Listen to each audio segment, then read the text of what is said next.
At precisely midnight, on the seventh day following my grandfather's funeral, the silence in my room became absolute. The old field watch had finally stopped ticking. For 6 consecutive nights, it had pulsed like a phantom heartbeat beside my bed, a rhythmic, steady thrum that defied logic. The town's finest jeweler had already sworn the mechanism was shattered, rusted beyond any hope of repair. On that 7th night, I found myself standing alone beneath the amber glow of a street lamp. I was outside the locked gates of the Veterans Hall on Maple Street, my hand hovering near my coat pocket, every sense I had honed in the service vibrating with awareness.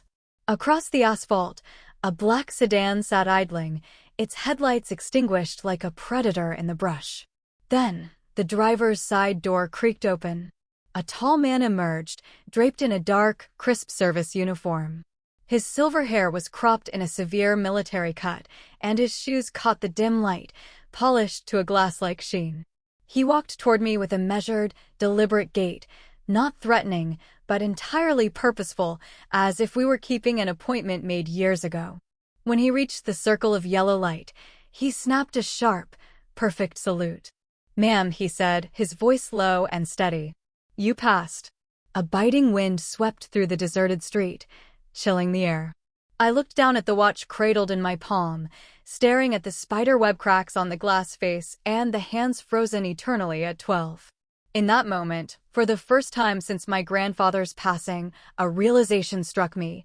His true will had never been read in that sterile lawyer's office. That had been a mere formality, a stage play. This was where the real story began. My grandfather, General Thomas Whitaker, had passed away on a bleak, overcast Tuesday in early March. He was 91 years old, though he would have scoffed at the number. To him, age was an excuse used by people who had run out of discipline. He had lived in the same stately brick house in Virginia for nearly 4 decades. It was a place defined by symbols, an American flag fluttering on the porch, meticulously tended rose bushes lining the path, and a study filled with framed photographs of every soldier he had ever lost under his command. He wasn't a soft man in the traditional sense. He didn't offer empty flattery or gushing displays of emotion. He showed his love through presence. He was the man who showed up 20 minutes early, who stayed until the last light was out, who remembered the smallest details of your life, and who had the courage to correct you when no one else cared enough to see you succeed. I was his only granddaughter, Major Claire Whitaker, United States Army. I had spent my adult life in a blur of deployments, changing posts, and the mountain of logistical paperwork that civilians never realize keeps the military moving. But no matter how far I traveled, whenever I returned home on leave, Grandpa would check my boots for a shine and my spine for its straightness. "Remember, Claire," he would say, "rank is a measure of your responsibility to others, not your importance over them." My parents never truly understood the man. Perhaps they were never capable of it. My father, Richard Whitaker, was his only son. He had inherited the general's strong, square jawline, but none of his iron-willed discipline. Dad loved the weight of our last name when it opened doors at country clubs. He enjoyed bragging about his father the general over expensive dinners, yet he secretly loathed the old man's quiet, piercing judgment, especially when Grandpa refused to fund the family businesses that were actually just glorified bad investments. My mother, Elaine, had spent decades perfecting the role of the long-suffering martyr. She had a specific, practiced sigh intended to signal to the world that she was carrying a burden heavier than anyone could possibly imagine. Together, they were a united front of shallow ambition. They visited the general only when they needed a signature on a property deed, a loan for a home renovation, or an introduction to a powerful contact. I visited whenever the army allowed, which I always felt was never enough.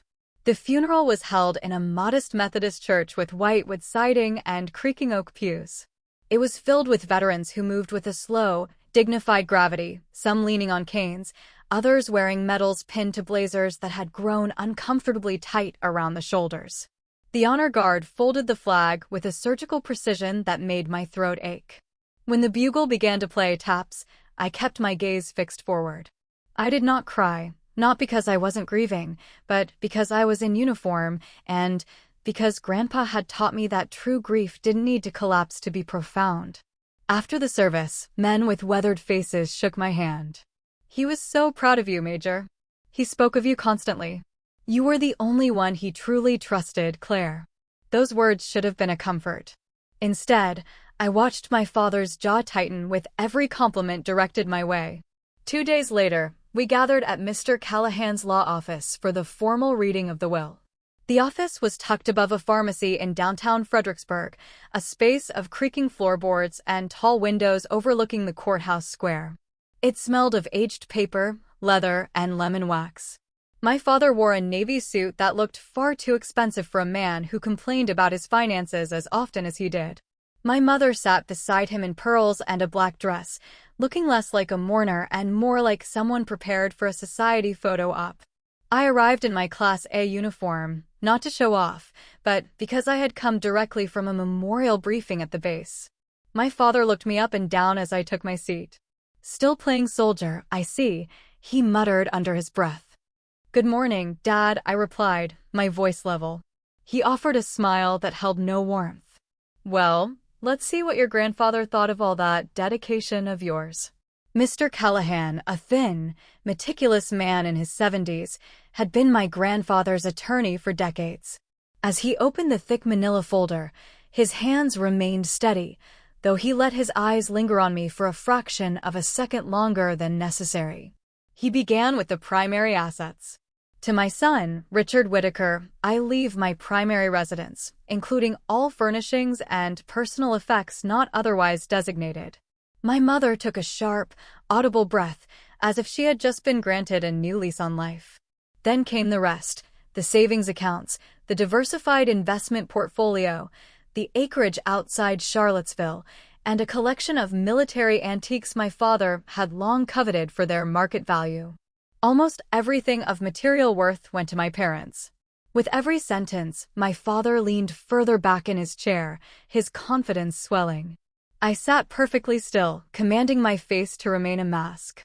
I hadn't loved my grandfather for a potential inheritance. I hadn't expected a mansion or a windfall for simply being the granddaughter who called every Sunday. Yet, there's a specific, sharp sting in hearing your worth in a family measured out in cold, legal jargon, while those who neglected the man are rewarded with his life's work. Finally, Mr. Callahan reached the final page. "To my granddaughter, Claire Ann Whitaker, I leave my field watch." That was the end.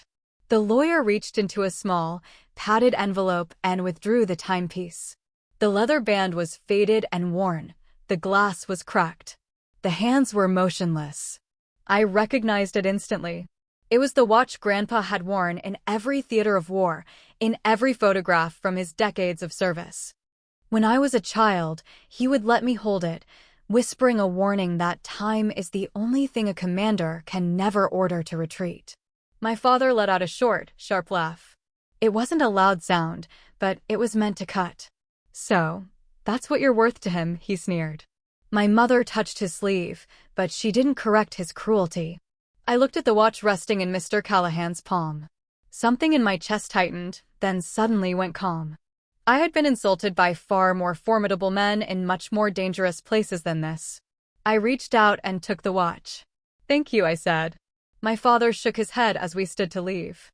All those years of saluting him, and the old man leaves you a piece of junk. Mr. Callahan's expression hardened. "Mr. Whitaker." "What?" "It's the truth," my father said, throwing his hands up in a gesture of mock innocence. I carefully tucked the watch into my coat pocket. Grandpa gave me exactly what he wanted me to have. My father leaned in, clearly enjoying himself. "You just keep telling yourself that, Claire." I walked out of the office before my discipline failed and became a performance. Outside, the courthouse bells chimed noon. I stood on the sidewalk, surrounded by people going about their mundane lives, clutching a broken watch that felt heavier in my pocket than my service sidearm ever had. I didn't cry. I wouldn't give my father the satisfaction of seeing a single tear from the window above. That evening, I took the watch to a local jeweler named Mr. Bell, an elderly craftsman who looked at the world through thick magnifying lenses. He inspected the piece under a high-intensity lamp, carefully pried open the back, and frowned. Finally, he sighed and shook his head. Major, I'm sorry. The internal mechanism is shot. It's been seized up for years, I'd wager. Can it be fixed? I asked. Technically, anything can be repaired if you throw enough money at it, he replied, closing the casing gently. But for this? The only value here is sentimental. I thanked him and took it back to my rented townhouse near the base. I placed it on my nightstand next to the program from the funeral. At 11:58 p.m., I was still awake, staring at the ceiling. At exactly midnight, the watch began to tick. It wasn't a faint sound. It was clear, steady, and resonant. It sounded as if someone had reached through the veil of death to wind it. I sat up, watching in the dark as the second hand began its sweep. It moved once, twice. And then, exactly 60 seconds later, it stopped at 12:01. The silence that followed was deafening. I tried to rationalize it. Old gears shift. Temperature changes affect metal. Grief makes the mind find patterns in the noise. But the next night, it happened again. And this time, as the ticking began, a shadow moved across my front lawn. On the third night, I stopped pretending it was a coincidence. At 11:55 p.m., I extinguished every light in the house. I sat in my darkened living room, spine straight, feet planted firmly on the floor. The watch rested in my open palm. I had drawn the curtains just enough to obscure my silhouette from the outside, while leaving a gap for my own observation. Old habits die hard. You never look directly through a window when you're being watched. You use your peripheral vision. At 11:59, the house seemed to hold its breath. At midnight, the ticking returned. It was rhythmic and deliberate, 1 beat per second, clean and controlled. It reminded me of the way Grandpa used to tap his finger on a mahogany armrest when he was making a point. Tick, tick, tick. I didn't look down. Instead, I watched the faint reflection in a framed photo across the room. Something moved in the yard. It wasn't a fast movement, nor was it careless. It was a subtle shift of darkness against darkness. Someone was out there. I closed my fingers around the watch, feeling the vibration of the gears against my skin. My breathing slowed automatically. Control your breath, control your mind. Panic is loud, discipline is silent. The figure paused at the edge of the yard, just beyond the reach of the street lamp. I could discern the shape of a man, but no details. He made no move toward the house. He was simply present, watching. The watch ticked for exactly 1 minute. At 12:01, it fell silent. The figure outside shifted, then vanished into the shadows as if he had never existed. I waited 10 minutes before I moved. I didn't rush to the window. I walked calmly to the kitchen, turned on a single light, and poured a glass of water. A normal routine. If I was being observed, I would give them nothing, no fear, no frantic searching. Later, I circled the house, checking every lock and every angle of approach. There were no footprints in the grass, no broken twigs. Whoever had been there was a professional. This wasn't a random prowler, this was a calculated operation. I went to bed at 1:30 a.m., though sleep was elusive. By morning, the world looked ordinary again, but I saw things differently. I noticed a car in the base parking lot that lingered too long. I noticed a man in civilian clothes near the gate who glanced at me a bit too often. At lunch, I sat alone, the watch heavy in my pocket. Grandpa used to say, if something doesn't make sense, it's because you're missing a piece of the puzzle, not because the puzzle is broken. I had a broken watch that only worked at midnight. I had a shadow in my yard that moved like a ghost. And I had a grandfather who had spent a lifetime testing people. That afternoon, I drove back to Mr. Callahan's office. He looked up as I entered, his expression unreadable. Major Whitaker. How can I help you? I closed the door firmly behind me. Did my grandfather leave anything else? Anything not mentioned in the formal will? There was a long pause. Mr. Callahan folded his hands over his desk. Everything was read during the proceedings, Claire. I'm asking about the things that weren't written down. His eyes sharpened with a sudden, careful intensity. Why do you ask? I placed the watch on his desk. It's not broken, I said. At least, not the way we thought. He looked at the watch for a long time, then back at me. Claire, he said softly, your grandfather believed that some things in this life must be earned, not explained. That sounds exactly like him, I replied. But it doesn't answer the question. No, he agreed. It doesn't. He slid the watch back toward me. Take care of yourself, Major. That is the best advice I can give you right now. It wasn't an answer, but it was a confirmation. That night, I made a choice. If this was a test, I would meet it. At 11:50 p.m., I turned off the lights, but I left the front curtains slightly more open than before. I sat in the same chair, my posture relaxed, but my mind on high alert. At midnight, the ticking began. Right on cue, the shadow returned. This time, he was closer, standing at the very edge of my porch. I could see him more clearly now, a man of average build, standing with a stillness that practically screamed military. He wasn't fidgeting. He wasn't looking for a way in. He was waiting for a reaction. I gave him nothing. I sat in the dark, matching my breathing to the rhythm of the watch. Inhale. Exhale. At 12:01, the ticking stopped. The man remained for 2 seconds, then gave a nearly imperceptible nod, an acknowledgement, before turning and walking away into the night. I sat there long after he was gone. I wasn't afraid anymore. Fear lives in the unknown, and now I knew for certain, this wasn't about a threat. This was an evaluation. I was being measured for something I didn't yet understand. By the third morning, I woke with a sense of clarity. Patterns don't happen by accident, not in the field, and certainly not in the life of General Thomas Whitaker.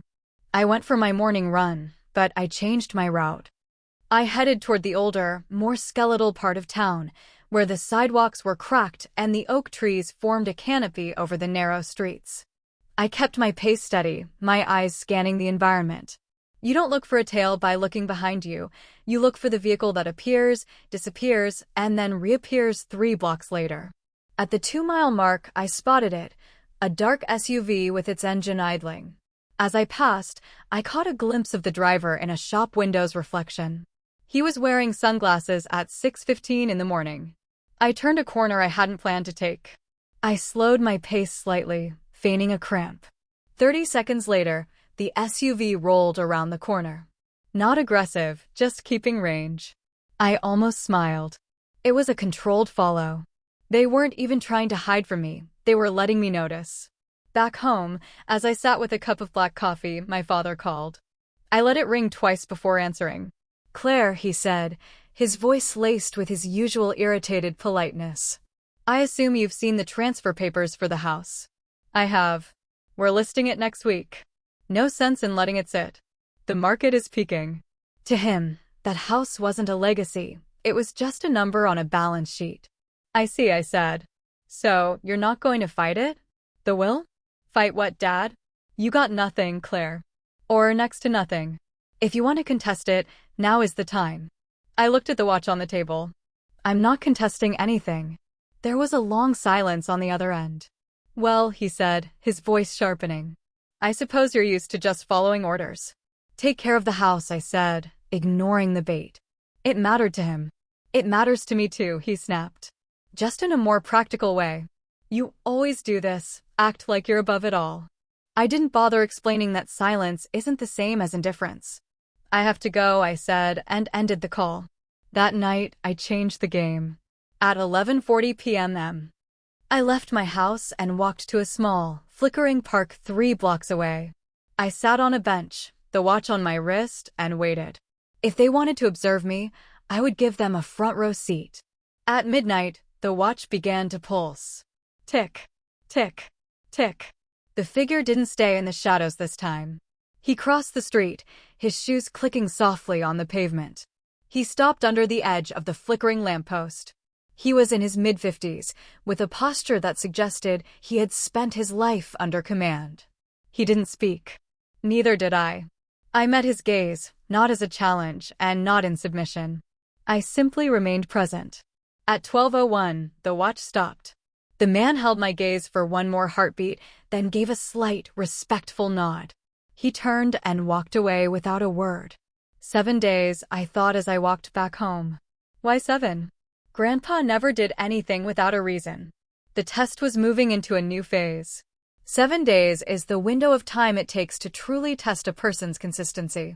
It is long enough for the initial rush of adrenaline to fade and for the heavy bones of fatigue to set in.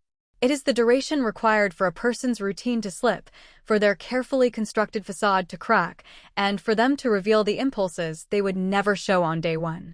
This wasn't a test of a single reaction, it was a test of endurance. By day 4, the pressure began to settle into my marrow.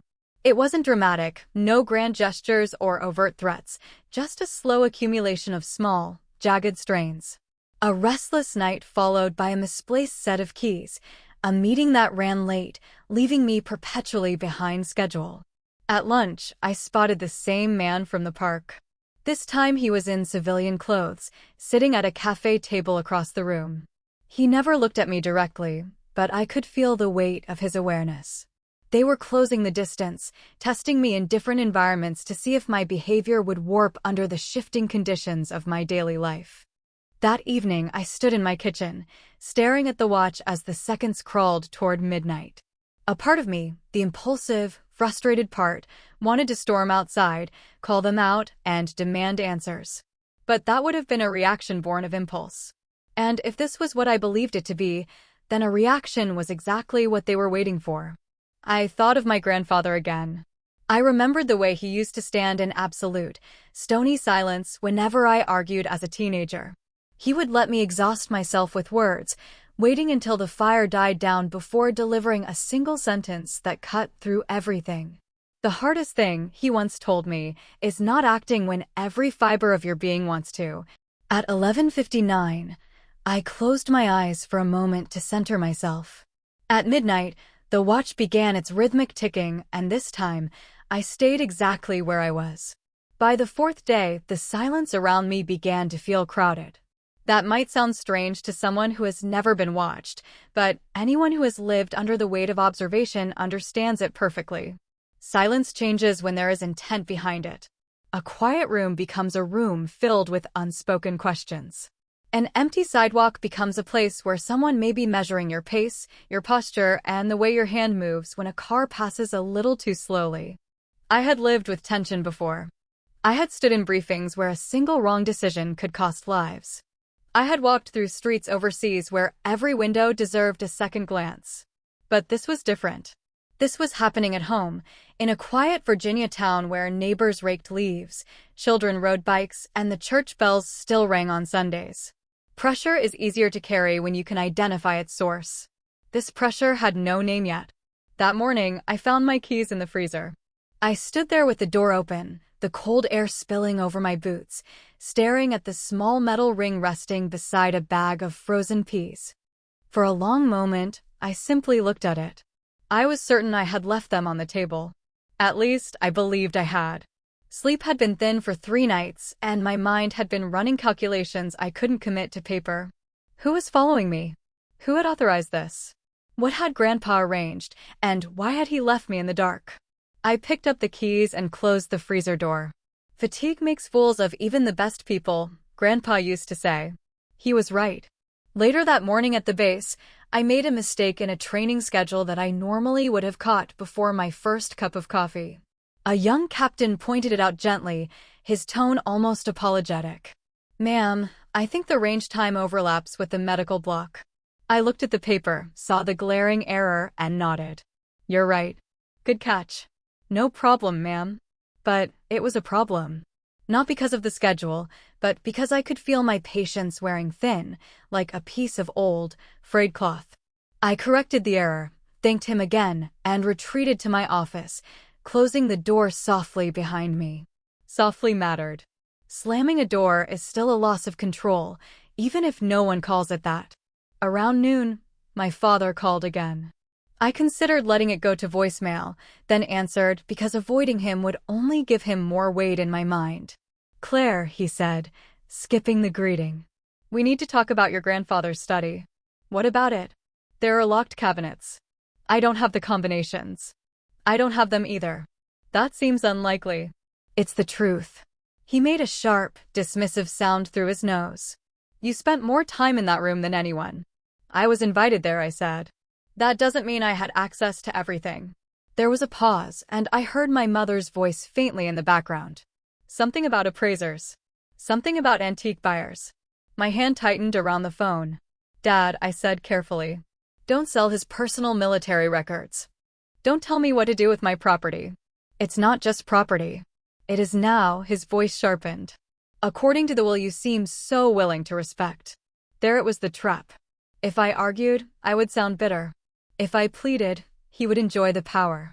If I threatened, he would have evidence that the watch had not been enough to teach me restraint. So, I sat still at my desk and looked at the framed photo of my unit on the wall. "Some things deserve care," I said. He laughed, a cold, hollow sound. "Care doesn't pay taxes."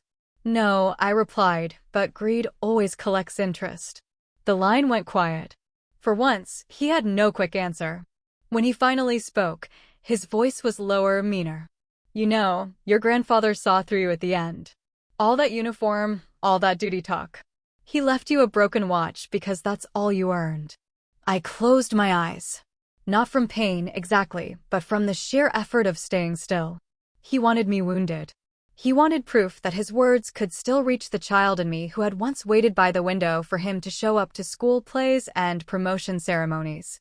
That child still existed. I have learned that most adults carry their younger selves like folded letters in an inside pocket. But I did not hand him that letter. "You're angry," I said. "I understand. I hope you take care of the study." Then I ended the call. For the next 10 minutes, I sat without moving. My father's words echoed longer than I wanted them to. Not because I believed him, but because insults from family have hooks. Strangers can throw stones and miss, but family knows exactly which window is already cracked. By late afternoon, I was running on nothing but coffee and discipline. When I returned home, the neighborhood looked almost too peaceful. A woman across the street was carrying groceries. A retired man 2 houses down waved from his driveway. Somewhere, a dog barked twice and stopped. Normal life. Mine no longer felt normal. At 7 p.m. I made dinner and barely tasted it. At 8:30, I checked every lock. At 9:15, I took the watch apart as much as I dared, using a small screwdriver and the meticulous patience of someone handling evidence. Nothing made sense. The mechanism looked dead. No new battery, no visible modification, no transmitter I could identify. At 10 o'clock, I put it back together. At 10:45, I nearly called Mr. Callahan. My thumb hovered over his number in the contacts. Then I remembered his face when he said, "Something should be earned, not explained." I set the phone down. By 11:30, I knew I was close to my limit. That is the danger point in any test, not the first shock, but the moment exhaustion whispers that you deserve relief. That one outburst would be understandable. That anyone in your position would demand answers. Maybe anyone would, but Grandpa had not raised me to be anyone. At 11:57, I walked outside. I did not hide behind the curtains that night. I stepped onto the porch in a wool coat, the watch on my wrist, the cold air biting at my face. The street was empty except for the parked cars and the dim yellow glow of lamps along the curb. At midnight, the watch began to tick. Asterisk tick. Tick. Tick. The man appeared at the far end of the sidewalk. Same posture, same measured pace. He walked toward my house, stopping just beyond the walkway. For the first time, anger rose in me hot and clean. "Enough," I wanted to say. My hand curled into a fist at my side. He watched me, waiting. That was when I understood. This was the moment they wanted. Not the first night, when surprise would excuse me. Not the second or third, when curiosity still carried me. Tonight was different. Tonight I was tired, insulted, grieving, and angry. Tonight, a reaction would feel righteous. I heard Grandpa's voice as clearly as if he were standing beside me. Asterisk, the hardest thing is not reacting when you're meant to. So I breathed in through my nose and out slowly. I looked at the man, then down at the watch, then back again. I said nothing. At 12:01, the ticking stopped. The man held my eyes for one long second. Then, slowly, he gave a small nod. It wasn't approval, exactly, it was recognition. He turned and disappeared into the dark. I stayed on the porch until my pulse settled. Then I went inside, locked the door, and leaned my forehead lightly against the wood. For the first time that week, tears came. Not many, just enough to admit I was human. By the 6th morning, I had learned something I hadn't expected. Pressure doesn't always come from what's happening around you. Sometimes it comes from what you choose not to do. For 5 nights, I had watched the same pattern unfold. Midnight, 1 minute, observation, withdrawal. Each time, the distance closed a little more. Each time, the expectation grew sharper, like a question waiting to be answered. And each time, I had chosen not to answer it. That choice had weight. I woke before sunrise on day 6, not because of a noise, but because my body no longer trusted the concept of rest. The house was quiet, the kind of heavy quiet that used to comfort me but now felt like a room waiting for a verdict. I sat on the edge of the bed and looked at the watch. Still cracked. Ordinary. If someone had handed it to me without context, I would have called it junk. But context changes value. Grandpa had known that better than anyone. At 6 a.m., I laced up my running shoes and stepped outside. The air carried that early spring chill that settles into your lungs and wakes you up faster than coffee. I chose a route that cut through the older neighborhoods again, past the closed diner and the empty schoolyard. I didn't look for the SUV this time. Instead, I focused on my rhythm. Asterisk step, breath, step, breath. Asterisk you learn in the military that consistency under strain is its own form of strength. Anyone can perform well when conditions are clear. The real measure is what happens when you don't have the answers. Halfway through the run, I caught a reflection in a storefront window. A figure was behind me. Not close, not far. Matching my pace. I didn't change direction. I didn't slow down. I let it happen. Because by now I understood something important. They weren't trying to catch me. They were trying to see if I would catch myself. Back home, I showered, dressed, and stood in the kitchen longer than necessary. My coffee had gone lukewarm, untouched. 7 days, I thought again. Today was day 6. Tomorrow would be the last. Whatever this was, it was building toward a crescendo. The question was not what they would do. It was what I would do. Around 10:30 a.m., my phone buzzed with a message from my mother. Asterisk your father is going through your grandfather's study today. If you want anything sentimental, come now. I read it twice, then set the phone down. 10 minutes passed before I picked it up again. There are moments in life when 2 paths look equally justified. One pulls you toward confrontation, toward defending what you believe is right. The other pulls you toward restraint, toward letting events unfold without interference. Both can be called strength. Only one aligns with a higher purpose. I drove to the house. The familiar brick exterior looked smaller than I remembered. The flag on the porch had been taken down. The rose bushes were untrimmed. Change shows itself first in small acts of neglect. Inside, I found my father in the study. Drawers were open, papers were stacked haphazardly on the desk, and a box was half filled with items he had already decided to sell. He didn't look up when I entered. "You're late," he said. "I came when I could. You could have come sooner." I didn't respond. My eyes moved around the room. The shelves were half empty. The framed photographs were still there, though some had been turned face down. That bothered me more than anything else. "Don't turn those over," I said. He glanced at me. "Why not?" "They're not decorations. They're pictures," he said, "and some of them are worth money." I stepped further into the room.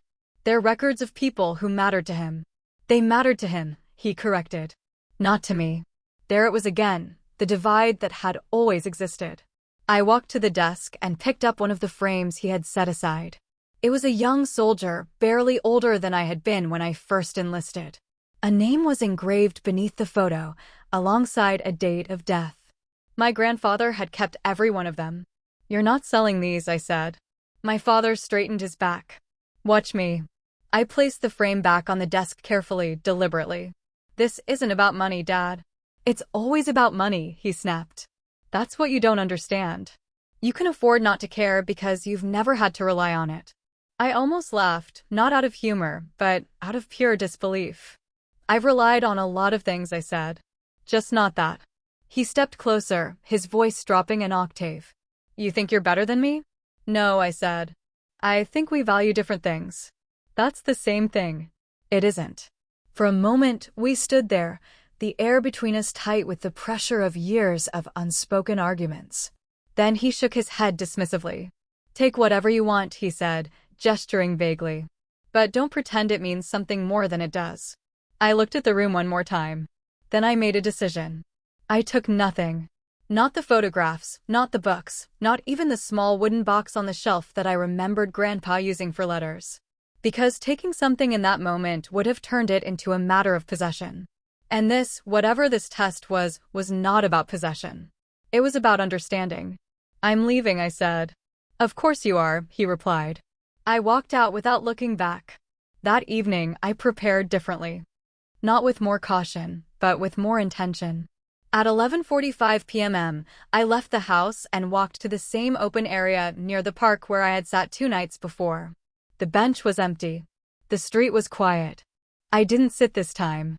I stood, feet shoulder-width apart, hands relaxed at my sides, the watch on my wrist.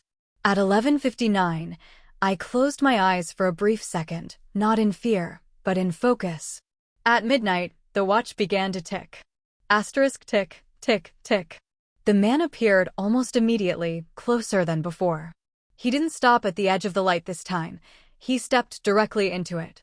For the first time, I saw his face clearly. It was calm, measured, and familiar in a way I couldn't immediately place. He studied me not like an opponent, but like an examiner. I met his gaze, steady, unflinching. The ticking continued. 30 seconds. 40. 50. At 12:01, it stopped. Silence. The man didn't leave right away. He held my gaze for a long moment. Then, almost imperceptibly, he inclined his head. It was respect, not given lightly. Then he turned and walked away. I stood there alone, the quiet settling around me once more. Day 7 was coming, and I understood now that whatever happened next would not be about what I had endured. It would be about what I chose. By the 7th morning, I no longer felt hunted. That was the strangest part of all. For nearly a week, I had lived under constant observation. I had been followed on morning runs, watched from street corners, and measured in the silence of midnight. I had been tired, angry, and at times dangerously close to breaking the quiet discipline my grandfather had spent years instilling in me. But when day 7 arrived, the fear had burned down into something steadier. It was acceptance. Not surrender, and certainly not passivity. Acceptance is not giving up. It is standing inside the truth of a moment without wasting strength denying it. I woke before the alarm and made my bed, the corner sharp enough to satisfy a drill sergeant. Then I brewed coffee, sat at the kitchen table, and placed the old watch in front of me. It looked weaker in the daylight, cracked glass, worn leather, a dead face pretending it had not come alive every night for 6 nights. I touched the side of the case with my thumb. What are you trying to tell me, Grandpa? I whispered. Of course, the watch didn't answer. At 9 a.m., I received a call from Mr. Callahan. I stared at the screen for a moment before answering. Major Whitaker. His voice was low and cautious. Claire, are you all right? That question told me more than he probably intended. I'm functioning, I said. A faint pause followed. That sounds like your grandfather. It feels like him, too. He exhaled softly. I can't discuss certain matters yet. Yet, I repeated. Another pause. Then he spoke again. At midnight tonight, go to the Old Veterans Hall on Maple Street. I sat very still. That building has been closed for years. I know. Will someone be there?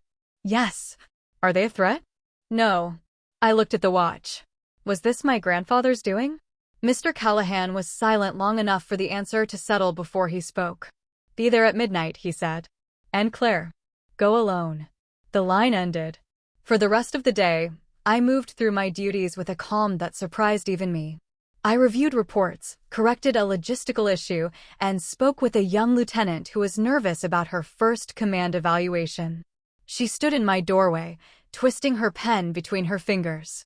Ma'am, what if I make a mistake? I almost smiled. You will, I said. Her eyes widened. That's not failure, I continued. Failure is refusing to learn from it. Prepare well, tell the truth, and don't let your nerves make your decisions for you. She nodded slowly, absorbing more than she had expected from a simple question. After she left, I sat for a moment with her fear still lingering in the room.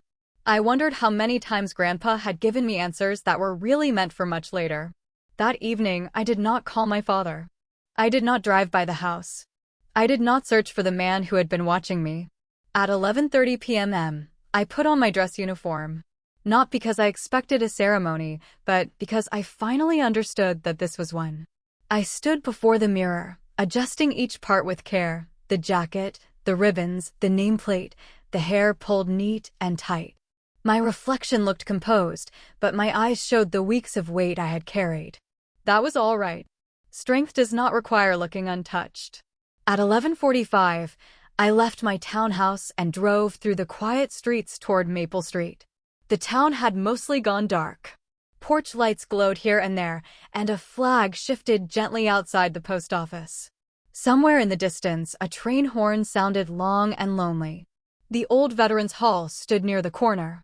Its brick walls were worn, its windows boarded from the inside, and the sign above the door was faded by years of weather. I remembered coming here with Grandpa when I was little. There had been pancake breakfasts and Memorial Day meetings, old men telling stories that children were too young to understand but somehow knew were sacred. I parked across the street. At 11:58, I stepped out of the car. The air was cold enough to sharpen every breath. The watch sat in my palm now, not on my wrist. I wanted to feel it when it happened. At 11:59, a black sedan turned onto Maple Street with its headlights off. It rolled to the curb across from the hall and stopped. I did not move. At exactly midnight, the watch began to tick. Asterisk tick, tick, tick, tick. Asterisk the sound seemed louder outside, though I knew that was impossible. The driver's door opened. A man stepped out, the same man I had seen all week. But now he wore a dark, formal service uniform. His silver hair was neatly cut, and his face, fully visible beneath the street lamp, carried lines earned by a lifetime of discipline and grief. He walked toward me. Not as a stranger and not as a threat, but as a man completing an order. At 12:01, the ticking stopped. He came to a halt in front of me, brought his heels together, and saluted. "Ma'am," he said quietly. "You passed." For 1 second, I could not speak. Then, my training returned my voice. "Past what?" He lowered his hand. "My name is Colonel David Mercer, retired. I served under your grandfather for 14 years. The name hit something in my memory. Mercer. I had heard it before, spoken by Grandpa with a rare, deep warmth. "You've been following me," I said. "Yes, ma'am." "Why?" "Because General Whitaker requested it." I looked down at the watch, then back at him. "Before he died?" "Long before," Colonel Mercer said. "He set this in motion nearly 2 years ago." The cold seemed to deepen around us. "He knew my father would get the house," I said. "He knew your father would want the house," Mercer corrected. "There's a difference." I stared at him. Colonel Mercer reached into his coat and removed a sealed envelope. My name was written across it in my grandfather's unmistakable handwriting. My chest tightened. "He wanted you evaluated under uncertainty," Mercer said. "Not danger, not harm, uncertainty. He said any soldier can perform under orders, but leadership reveals itself only when there are no instructions." I opened the envelope with careful, steady hands. Inside was a single sheet of paper. Asterisk Claire, if you are reading this, then you did what I believed you would do. You stayed steady when insulted. You observed without panic. You showed restraint when anger would have been easier. That is not weakness. That is command. Your father measures inheritance by possession. I measure it by trust. The watch was never the gift. It was the key.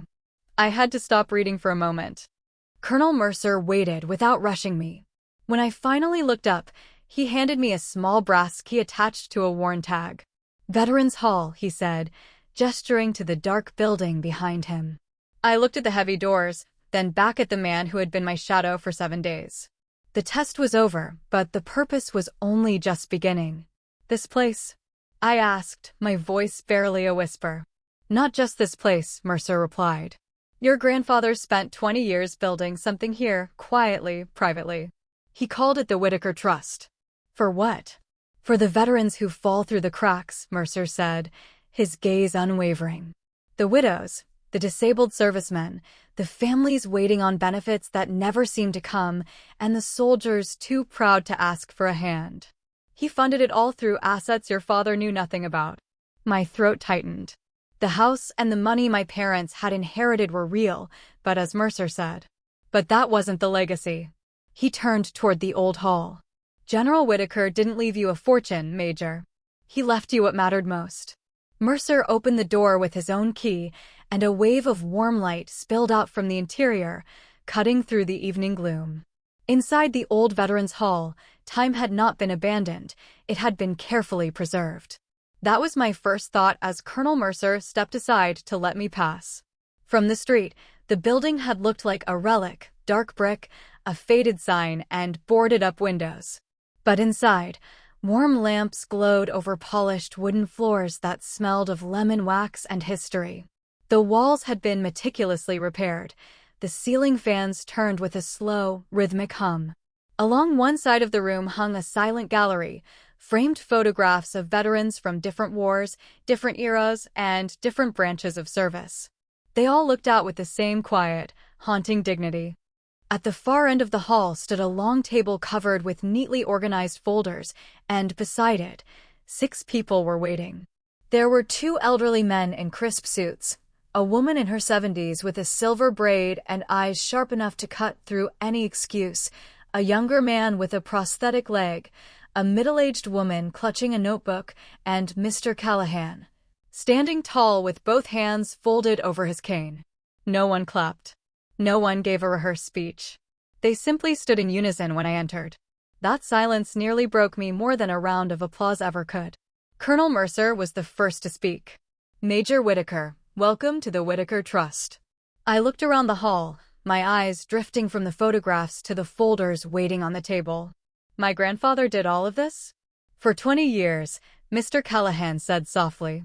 The woman with the silver braid stepped forward, her voice steady. Your grandfather helped my husband secure his benefits after 3 denials. He helped my daughter keep her home after her husband passed. He never wanted his name used. He just wanted it done. The younger man touched the edge of the mahogany table. He paid for my wheelchair ramp out of his own pocket months before the VA paperwork finally came through. Another man added that the general had covered rent for families when pride kept them from asking for charity. Each sentence landed softly, yet together they carried more weight than any bank statement ever could. I walked slowly along the wall of photographs. Some faces were young, some old, some were smiling, others solemn. Beneath each frame was a name, a service branch, and a small brass plate that read, *, no one who served should have to stand alone. Those were Grandpa's words. I swallowed hard, the lump in my throat growing. What happens now? I asked. Mr. Callahan opened one of the folders. Your grandfather placed the trust under a private board. Colonel Mercer and I have served as temporary stewards, but his instructions were clear. If you passed the evaluation, you were to become the principal trustee. I turned to Mercer. And if I hadn't? Then the board would continue its work without family control, Mercer answered simply. That was when I finally understood the true shape of his final lesson. Grandpa had not tested me to reward me. He had tested me to protect them. The people in this room, the widows, the disabled veterans, the families drowning in silence, they were the priority. This was not a prize to be won. It was a responsibility to be earned. I looked down at the watch in my hand. For 7 nights, I had thought it was counting down to an answer. I was wrong. It had been counting down to duty. Mr. Callahan handed me another envelope. There is one more letter. I opened it, my hands moving slower this time. Claire, if you are standing in that hall, then you already know the truth. Money can be inherited by blood, but trust must be inherited by character. You may feel angry with your father. You have that right. But do not let his hunger teach you bitterness. The opposite of greed is not poverty, it is stewardship. Use what I built. Improve it. Question it. Protect it. And when you are tired, remember, this command is not about being obeyed. It is about being worthy of obedience. I loved you more than I knew how to say. Grandpa. This time, I didn't hold back. I cried. Not loudly or dramatically, just a few hot tears that slipped down my cheeks before I could stop them. No one looked away and no one made me feel ashamed. A week later, my father came to the Veterans Hall. I had expected anger, and he arrived with plenty of it. He marched in wearing an expensive suit and a wounded expression, demanding to know why strangers were misusing the family name. I let him speak. I let him accuse. I let him exhaust himself. Then I showed him the wall. I didn't show him the legal papers or the trust documents first. I showed him the faces of the people Grandpa had carried when no one was watching. I showed him the names. I showed him the quiet, invisible work that had meant more to his father than the house, the land, or the money he had fought so hard to possess. At first, Dad scoffed. Then he went quiet. Finally, he stopped in front of one particular photograph, a young man in uniform, smiling with one arm thrown around my grandfather's shoulder. "Who is that?" he asked, his voice losing its edge. "Private Daniel Reeves," I said. "He saved Grandpa's life in Korea. Grandpa supported his widow for 31 years. Dad stared at the photograph for a long time. For the first time in my life, I saw him not as a powerful man, not as a cruel man, but as a small one, a man who had mistaken being left property for being loved. "I didn't know," he whispered. "No," I answered gently. "You didn't ask." He flinched, but he didn't argue. It wasn't a perfect reconciliation. Life rarely grants those. My father did not become humble overnight, and my mother did not suddenly find a capacity for sacrifice. But something shifted. A few days later, he returned 2 boxes from Grandpa's study, photographs, letters, and service records he had almost sold because he didn't know how to measure their worth. It was a beginning, and sometimes a beginning is its own form of mercy. Months later, the old Veterans Hall reopened officially. There were no cameras, no politicians, and no ribbons to cut. Just coffee, folding chairs, and people who needed help finding their next step. I kept Grandpa's watch on my desk. It never ticked again, but it didn't need to. I had already heard what it came to say. My grandfather did not leave me a mansion. He left me a mission. He taught me that revenge does not always mean destroying the people who hurt you. Sometimes, the most powerful revenge is becoming exactly what they said you were not: steady, honorable, trusted, and useful to others. And if this story stays with you, perhaps it is because someone once measured your worth the wrong way too. Maybe they looked at your bank account, your status, your age, or your mistakes and completely missed the character you carry in the quiet moments. Remember this: your value is not decided by the people who overlook you. It is revealed by what you do when no one is around to explain the test. If this story touched your heart, share it with someone who still believes in duty, forgiveness, and the power of quiet strength. And if you'd like to hear more, you're always welcome to stay with us.